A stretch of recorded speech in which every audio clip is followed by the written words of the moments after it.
Hello everyone, this is Kyrez. Today we're coming at you with the dreaded Ambull for the Warhammer 40,000 universe. Sorry for the delay in this video. I've been a little under the weather, and it's just been hard getting to talk a lot and make it sound good even with a crappy mic. But if you do, please bear with me, we'll get through this together. So this past Saturday sees the dreaded Ambull, the first dedicated expansion for Warhammer Quest Blackstone Fortress, has been available to pre-order. Much like the spindle drones of the main game, the Ambull and the bioworm infestations have rules that let you use them in your games of Warhammer 40,000, even if they don't fit into any specific army. So, what that means is he just basically for fun, because you can't add them into any games. But let's take a look at his stat line anyway and see what he can do. So he's got a movement of 6, weapon skill of 3 up, ballistic skill of 6 up. I don't think he has any shooting abilities. Strength 6, toughness 6, 7 wounds, 4 attacks, leadership 6, 3 up save.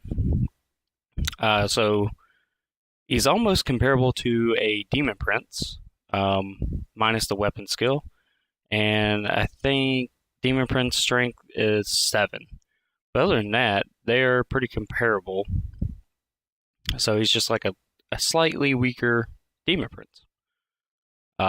And he's got Furious Claws, or Enormous Claws, excuse me, melee, Strength User, minus 3 AP, damage is D3. So it's not a slouch in combat, but with only 4 attacks,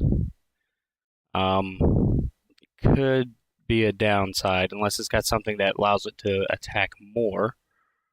But still, it would hurt a few low wound characters. Like, it's not going to kill probably a Demon Prince in one go, but I might give it a run for its money. And so it has a special ability, Rapid Tunneling. At the start of your movement phase, you can remove this model from the battlefield. At the end of your next movement phase, set it up again anywhere on the battlefield more than 9 inches away from any enemy models. So he basically just gets to deep strike wherever he wants.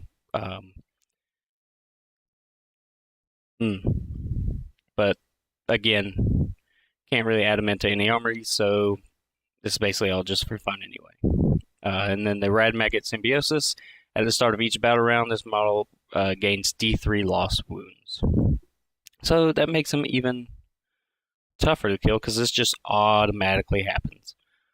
Each turn, he just regains D3 lost wounds. And then it goes into the Bioworm Infestations.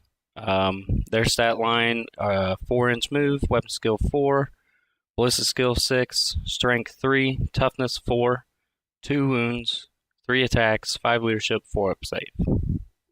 So yeah, a little bit much weaker, a little bit tougher though, than just a normal human. I guess they're just little aliens running around on the ground. And they have Vicious Jaws, Strength User, no AP, 1 damage. And then each time you make a wound roll of 6 up for this weapon, that hit is resolved at AP minus 2 instead. So they get a little punchy if they start rolling hot. And the Bioworm Infestations also share the Ambull's Rapid Tunneling ability and are harder to target with ranged weapons by virtue of their size. Granted, they can just hide behind a wall and you can't see them, so there's that. Ambulls and Bioworm Infestations are perfect for narrative or open play, though they've included some of the points that if they would like to balance your games. And so then they just go through a few ideas of how you could play with it. And then they have Astra Militarum Infantry Patrol, encounters an Ambull while making a sweep of the jungle. That kind of stuff. Just a little narrative, fun games, similar to what they did with the Giant Gargant for Warhammer Underworlds. Not really competitive, but can just play with it for funsies, you know. My favorite one is the Sly Marbo, where he stalks a Ambull through the Deathwood Forest. But it's all in all, it's a pretty good thing. I like that they're trying to add more fluffy things into 40k, and it's kind of not all just it has to be super ultra competitive. It doesn't have to change the meta. It doesn't really have to interact with anything, and I really like that, and I'd like to see more of that coming. But thank you for watching. If you liked it, please give a thumbs up and consider subscribing. If you didn't like it, please thumbs down and leave a comment why. Have a good day.